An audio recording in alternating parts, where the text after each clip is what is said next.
On this episode of Under the Radar, we're in Plymouth for a green way to tour downtown. We'll also show you a new sport on the golf course you'll get a kick out of, and a family that loves Plymouth so much, they opened 3 restaurants here.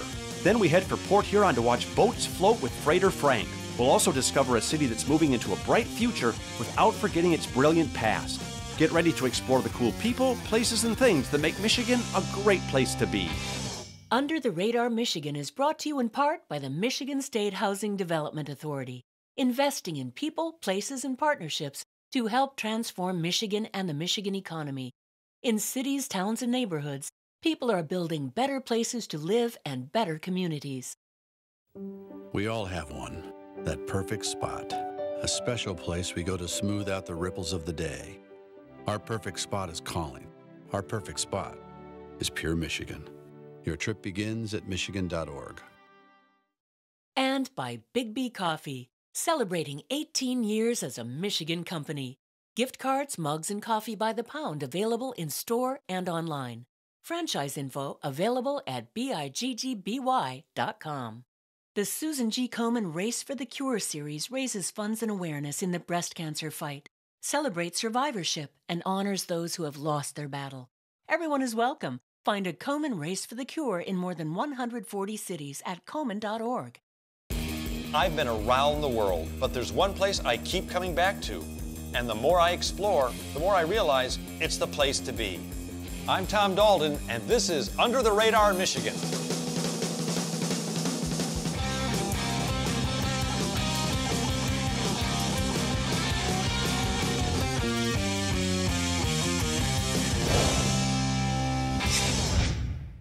I got a proposition for you. Come to Plymouth, spend a day here, and if you don't like it, I'll make you one of my famous liverwurst and chocolate syrup sandwiches. Don't worry, you'll like Plymouth. Plymouth is one of those towns that's really easy to describe because all you have to do is list off all the things you'd want in your hometown. Great location, cool shops, awesome restaurants, green space right downtown, and beautiful surrounding neighborhoods with tons of friendly families. Plymouth is one of those special places where you should, could, and would probably want to live. Heck, even if you can't live here, come for a visit and take some Plymouth love home back to your town. Plymouth is located in southeast Lower Michigan, smack dab between Detroit and Ann Arbor. Now, to make sure I wasn't missing any pertinent points pertaining to Plymouth, I stopped by the Plymouth Coffee Bean Company for a quick chat and a cup of joe with DDA Director Tony Bruscato. After driving through town just once, I gotta ask you, Tony, how'd you do it? How did you make such a beautiful town? You know, we have a city manager who loves to go to Disney World, and we call this Disney North because we try to do everything to make it a beautiful city, to make it functional, to make it a place people want to come. It's the complete package. Yeah, you wouldn't know this, but like back in the late 90s, there were about 2 restaurants in town, and everything folded up at about 5 o'clock. And then some restaurants started coming into town, and once more came into town, and people start staying later. Next thing you know, we've become pretty much a hot spot. Yeah, I'll be honest, I was here a couple of weeks ago scouting with my wife, and just walking through town, I remember her saying to me, I've never seen more happy people in my life on the streets. What, do you import them? You know, people love to move to Plymouth. We're finding that it's a walkable community, it's a family-oriented community, and there's just a lot of activity, and people like that, where they can live and play and work, and it's just something happening every day, and I think that's what people like. Well, that's the nice thing about having green space right in the middle of town, because it gives you that venue, and it gives you a place for people to gather, to connect. It gives a sense of place to the community. And that's what I was going to say. We've worked hard to have a sense of place, and that's what people are looking for these days. Well, I'm now going to become, if you'll make me an official Plymouth happy person. You're it. We can get you that designation. Maybe we'll even get you a downtown Plymouth shirt to wear. Give me a key to the city? I don't know if we'll go that far. Santa gets that. Oh, okay. Well, Tony said all the right things, so now it was time for me to go see him. And for that, I had a plan. There's a brand new way to get around downtown Plymouth, and it's green, friendly, and a whole lot of fun. Andy and Diane Webster call themselves the Peace Peddlers, and if you're looking for a way to relax and enjoy the sights and sounds of downtown, This person-powered ride is cozy, comfortable, and a completely convenient way to cruise around town. What do you call this thing? We call it a pedicab. A pedicab? Where'd the name come from? Pedicab. Oh, pedal cab. Exactly. Gotcha. Pedal cab, that's it. So it's not a rickshaw, it's an Andy Shaw. Exactly. Ring the Andy Shaw. bell, Andy. And then when I'm driving, it's a Diane Shaw. So what kind of people usually do this? People who want to have fun, who are just ready for a little joyride, a little bit of let's show me the town, or let's take my grandkid on a ride, or it's a fun day for my kid, or let's go get ice cream, or Yeah, so I was going to say, if you've just finished dinner and you want to go get an ice cream, and let's say you're not that familiar with town, then you can just come out, jump on a pedicab, Exactly. and just go to the ice cream parlor. Exactly. Hey, Andy, are we heavy? No, not at all. You guys are great. You guys look good, too. All right. So why did you do this in Plymouth? What brought you to Plymouth? Well, we live here, and we love the town, so that's a big thing. And we felt like there'd be a lot of action, because there's always festivals, there's always events that we could feed upon. Well, as far as I'm concerned, anything you can do to lessen your carbon footprint nowadays is a great thing. It's true. And to be able to go out, maybe walk into town, have dinner, and utilize this service to see town, it's just a great thing to do. Yeah. You can always walk, but why? Why when you got Andy, right, Andy? That's right. So, if you're looking for a way to make your special evening even more specialer, the Peace Peddlers are the perfect way to make Plymouth just that much more fun. You know, a lot of people play golf, some really well, and some like me. So I'm going to try a sport on the golf course that I can really get a kick out of. What do you think? It's called foot golf, and if you can kick a soccer ball, you're well on your way to playing one of the fastest growing sports on the planet. Fox Hills Golf Course had an awesome course that was calling my name, and Director of Golf Mark Runchie had all the knowledge I needed to get me kicked into gear. I'm perplexed. We're standing on a golf course and I'm holding a soccer ball. How did this happen? Well, it started in Europe.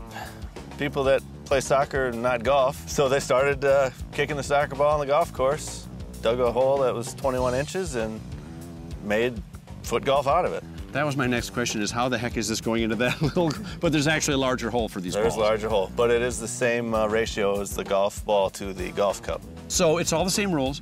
You just, instead of using clubs, you just kick the ball. Just kick the ball. Ah, sounds easy. Prepare yourself for greatness. Right in the lumberyard. Well, luckily with this sport, the fairways and the learning curve are short. So Mark, myself, and a flock of friendly foot golfers hit the links and had a blast. This really is a great way to get out, get some exercise, and have more fun than you could kick a soccer ball at. Ladies, I think I got this. No problem. So if you're looking to try something new, try foot golf. Who knows? You might just become a club pro, like me. Looks like slushies are on me. Bonus! Imagine coming to a town and loving it so much you open 3 restaurants there. That's a taste-tempting trilogy for your tummy. Well, that's exactly what the Yaquinto family did. They opened 3 restaurants in a row, and the people of Plymouth welcomed them with open hearts, minds, and especially stomachs. There's Fiamma for a fancy and flavorful night out, Campari's for classic and comfortable Italian, and the Sardine Room, a contemporary raw bar, and a whole lot more. Before sampling the food ourselves, Ryan Yaquinto gave me some food for thought on what these restaurants are all about. For people who have never been to this restaurant or these restaurants before, meaning me, Right. Describe all 3 for me. Campari's in a nutshell is your classic family Italian eatery. So you got your pizzas, your traditional pastas, and some of your chicken and veal dishes that people are used to seeing. My aunt makes almost all of the pasta homemade in the basement, so it's still a family-owned and operated establishment in the truest sense of the word. Fiamma Grill is when you're looking to take the next step and maybe go on a little bit of a date night or a romantic occasion. And the Sardine Room, it falls in between. So when you get your group of friends and you're looking to maybe leave the kids at home and go out for a little bit of a good time and a party and adventuresome eating, and that's where you're checking out. What do you love about this town? Oh, I am a city resident for a few years now, and it is a very small town. So the town is really great about embracing the park and a lot of events. There's art in the park. There's the Ice Festival weekend and all kinds of little events in between. It's very walkable and a great sense of community, a great sense of pride. Well, I kind of knew in advance how good this place is, all three places, because Eric, he comes here all the time. And yeah, and I'm just amazed at the atmosphere, and the people here are friendly, and I cannot wait to taste the food. The Sardine Room is where you'll find Ryan's brother Frankie, presiding over small plates and big appetites. Now, the Sardine Room is your newest venture. Just take a second to explain the concept or the atmosphere in there.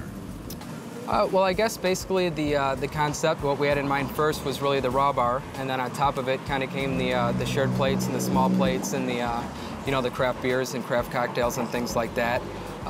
But really we wanted a place where you could come in and feel comfortable doing the restaurant or experiencing the concept where however you like. So if you wanted to come on a Monday or Tuesday, show up in jeans and a t-shirt, grab a burger at the bar and a PBR.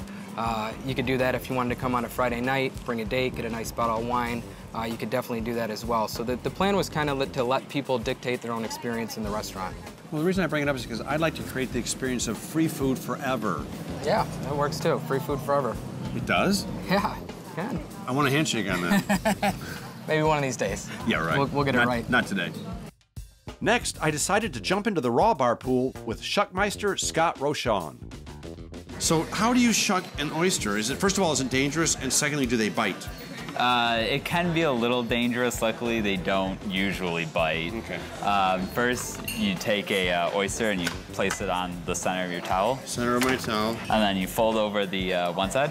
Kind of keep it real nice and tight there. Okay. And then you go in, kind of wiggle till you can't really wiggle no more. Can't wiggle no more. And then you just pop it open. So look at that. I actually did this and I didn't cut myself. So how many oysters will you shuck in an evening?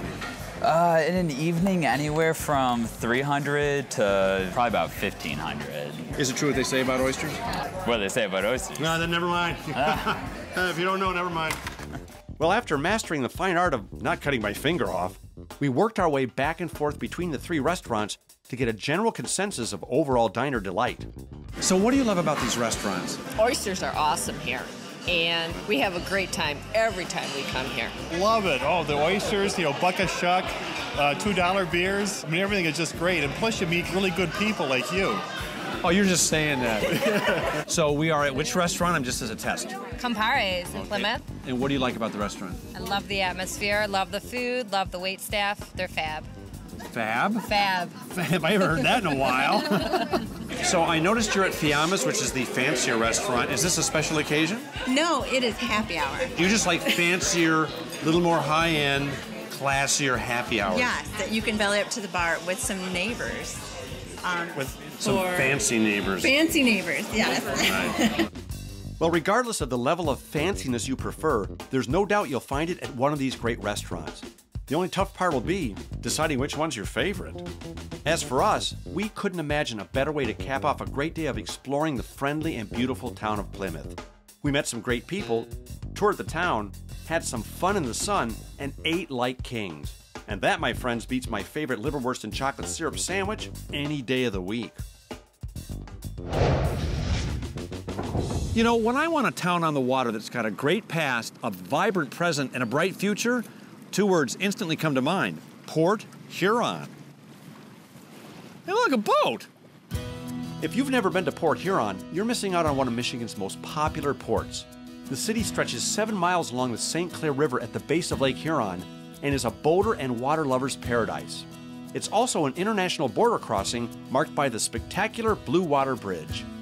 The downtown is bustling with new restaurants, shops, and great places to enjoy this awesome city. It's a great destination for the day and a place you just might want to stay.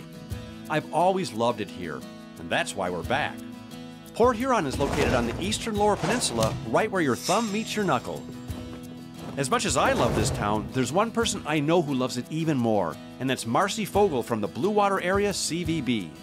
Now, we were here in our first season, and you're still here, which tells me that you like it here. I do. I love it here. What's new with Port Huron since we were here last? Oh, Tom, there's so much. We have so much excitement right now. You know, we have so many new restaurants. And then we have, you know, our downtown is bringing the young professionals here now. It's that work, live, and play.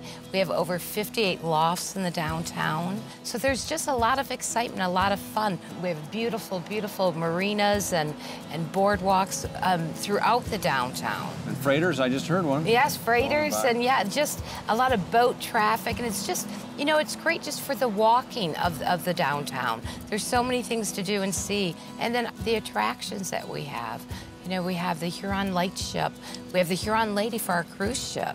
And, you know, multiple museums. And just, there's always something going on. If you had to sum it all up into a couple of sentences, what do you think gives Port Huron its personality and its sense of place? The water, absolutely the water. You know, we're always, you know, being asked by visitors, how does the water get so blue? I mean, we've actually been asked, do they dye it? Because it's, you know, and you just laugh and you think, you know, we take it for granted. I think, you know, living here, that the water's always blue, but when you see the freighters going through, you know, the St. Clair River and they're pushing that water, that's really when you can see the beauty of it. So I think the water, it's just so calming for us. It's amazing. Visitors will arrive here and they see it, they can't get to it fast enough. So that, you know, we're very, very fortunate to have that beauty. Port Huron really is filled with fascinating people, places, and things. And next up, we found all three. Now, if you're tired of being a generic nerd like me and you want to specialize, have I got something that'll float your nerd boat, literally. They're called Boat Nerds, and they've got their own website called boatnerd.com. Heck, they've even got their own command post at the Great Lakes Maritime Center right here in Port Huron. If you're fascinated with the formidable freighters floating the Great Lakes, this is a club you should contact. Frank Frisk, aka Freighter Frank, is a celebrated photojournalist, lecturer, philanthropist, and boat nerd numero uno here at the center. If it floats on the Great Lakes, it's on Frank's radar. Now, should I be worried? I noticed that not only are these flags loud, but there's a pirate flag up there. That's up there for a purpose. Several years ago, we had a tall ship festival here. We had a pirate ship in town for the kids and people who enjoy with the history of pirates. There was actually pirates in the Great Lakes years ago. So I shouldn't be scared. Oh, absolutely not. Now, how did you become Freighter Frank? After I retired from my first job, I was living here in Marysville doing photography work. And several of my customers wanted freighters and lighthouses for their homes. And I took some of the photos over to a friend of mine's house to take them down to his dad in Florida. And his little boy answered the door and he says, "Dad, Freighter Frank's here." And it stuck. And it stuck. And when I ended up going to work on the freighters, they hung it on me and it's stayed there ever since. Now, for people who've never been to the Maritime Center before, explain exactly how unique this place is. This thing is the wishing well of everything maritime. You've got the boats going by here on a daily basis, unrestricted. There's no fences, there's no boundaries. This is private property. And this is a definite destination for people who like boats and boat nerds, and people really enjoy being here. We offer them the opportunity to research anything they wish to do, and as the boats pass by, they have announcers inside, the volunteers. They announce where the boat's loaded, where it's going, and generally what's carrying on it. Speaking of boat nerds, how did boatnerd.com start? How long has it been around? Boatnerd.com started in the early 90s by an Oakland University college student. His name was Neil Schulteis. He called it Great Lakes Seaway and Shipping, which ended up being boatnerd.com.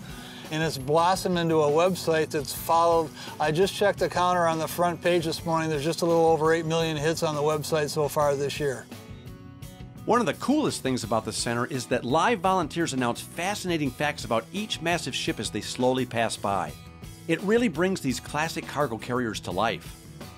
Well, what do you think this place means to this community? Obviously, people love it. It's a mecca for boat nerds, and the reason being is that we offer them every amenity that they can think of to come into town to enjoy anything maritime here in this Port Huron area. Freighter Frank, would you mind making me an official boat nerd? Tom, as of right now, you're well respected within the boat nerd community, and we really appreciate you having on board with us. So if you get a chance, stop by the Great Lakes Maritime Center and be a bona fide boat nerd for a day. This place will float your boat, and then some. Port Huron is one of those cities that's really taking the time to do its waterfront right. And with a brand new addition to their Riverwalk, Randy Myers from the Community Foundation of St. Clair County explained why this is so important. Now, we're standing here on the Blue Water Riverwalk, which is beautiful, by the way. Thank you. I understand you had something to do with that? We did. Our community foundation owns almost 1 mile of St. Clair River shoreline. It's along the shores of the majestic St. Clair River, incredible views of the water.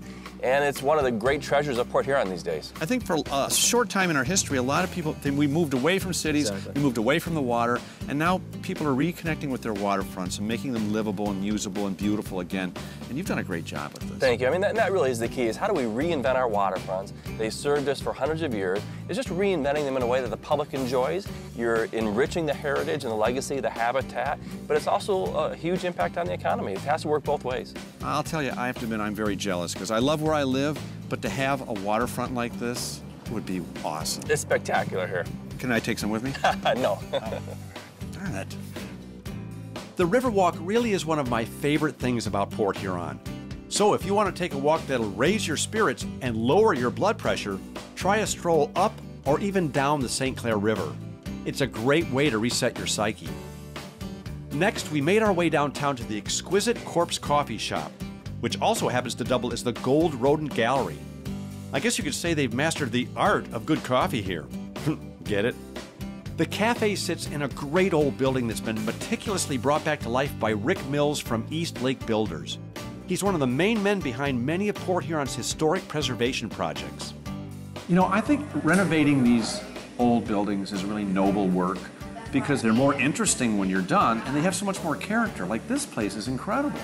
Yeah, we had a lot of fun here. When I first arrived here in '95, it was just an old, tired building. It had been a law office in its previous incarnation, and it had 8-foot suspended ceilings, and the upstairs was vacant. And always had a vision to do something here. And you really have to have an eye for it because it really is almost an art form to do that. To retain its character and the old part of it, but just sort of update it and bring it into this century. But, I mean, you're really good at doing it.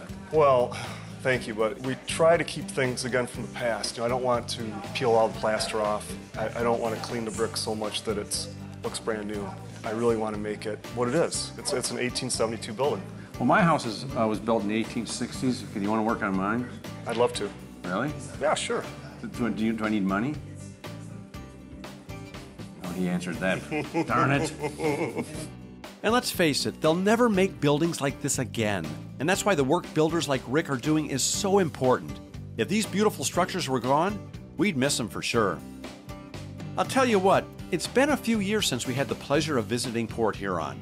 And from everyone we talked to, it's impossible not to pick up on a true sense of pride in restoring and re-energizing this great city. If you haven't been here lately, you owe it to yourself to come for a visit.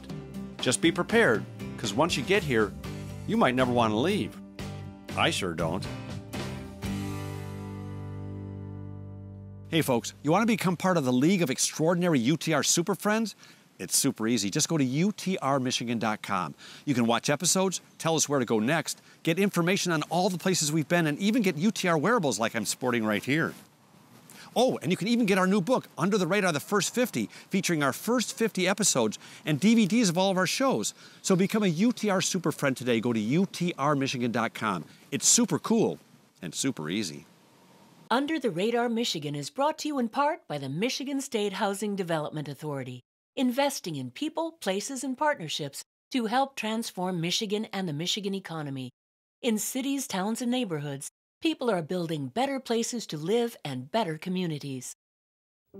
We all have one, that perfect spot, a special place we go to smooth out the ripples of the day.